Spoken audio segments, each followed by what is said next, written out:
Congolais, lève-toi, présente à l'Éternel l'offrande annoncée par le prophète Ésaïe.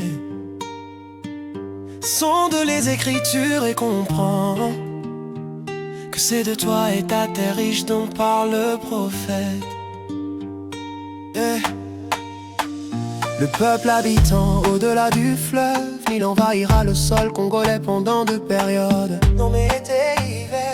Pendant l'été, leur mission sera comparable à celle des oiseaux de proie des montagnes. Et les habitants du monde verront l'étendard qui sera élevé sur la montagne. Pendant l'hiver, ils ressembleront aux bêtes de la terre, et le monde écoutera le son de la trompette. L'Éternel compare les richesses congolaises aux raisins verts qui mûrit mais négligés par le Congolais eux-mêmes. Et toutes ces richesses seront abandonnées aux oiseaux de proie des montagnes et aux bêtes de la terre. Ces événements ne représentent qu'un signe pour annoncer le temps où les Congolais, peuple répandu loin et ravagé, peuple merveilleux dès ce temps et au-delà, une nation qui attend et qui est foulée aux pieds, de laquelle les rivières ont sillonné le pays, apportera un présent à l'Éternel des armées, au lieu où est son nom, à la montagne de Sion. L'été avait déjà pris fin, nous vivons l'hiver. Cette chanson est produite pour préparer le peuple congolais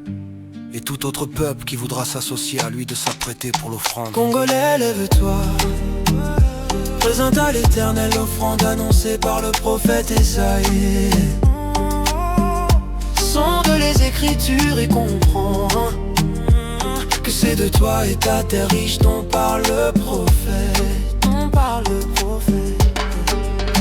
Congolais, lève-toi, présente à l'Éternel l'offrande annoncée par le prophète Ésaïe.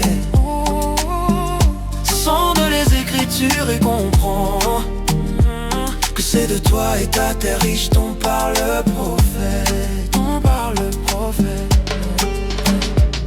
Oui, la richesse de ce pays a attiré la convoitise. Depuis longtemps, tous savent le mobile qui avait réuni les nations en 1885 pendant la conférence de Berlin. Les frontières de cette nation furent déterminées non par un homme ou par une nation ou un royaume colonisateur, mais par l'ensemble de grades puissance de l'époque.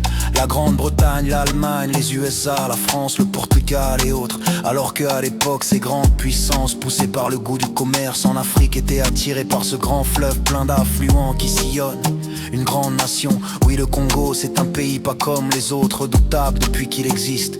Et au-delà de toutes ces choses merveilleuses, un destin prophétique fut annoncé depuis le temps ancien par le prophète Ésaïe. Le peuple qui habite ce pays apporteront une offrande à l'Éternel des armées, et ça a été prédit que cela se réalisera au temps où le peuple qui habite au-delà du fleuve Nil, c'est-à-dire les Nilotiques du Rwanda, Burundi et Ouganda, envahiront le Congo pour piller et ravager ces richesses négligées par les Congolais. Congolais, lève-toi, présente à l'Éternel l'offrande annoncée par le prophète Ésaïe.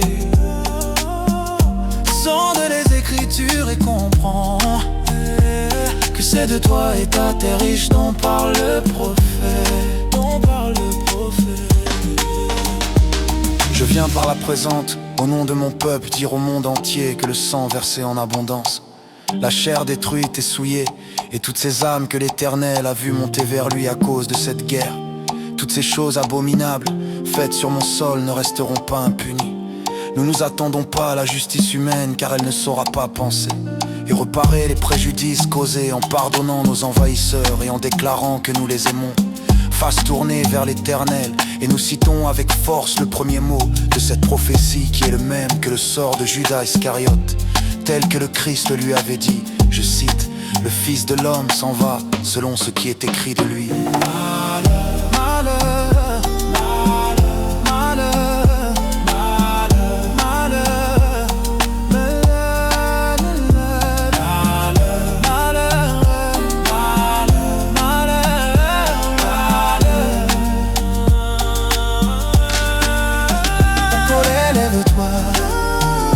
Présente à l'Éternel l'offrande annoncée par le prophète Ésaïe.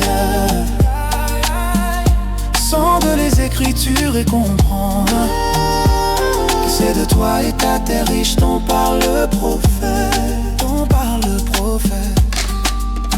Congolais, lève-toi, présente à l'Éternel l'offrande annoncée par le prophète Ésaïe. Sonde les Écritures et comprends que c'est de toi et ta terre riche dont parle le prophète.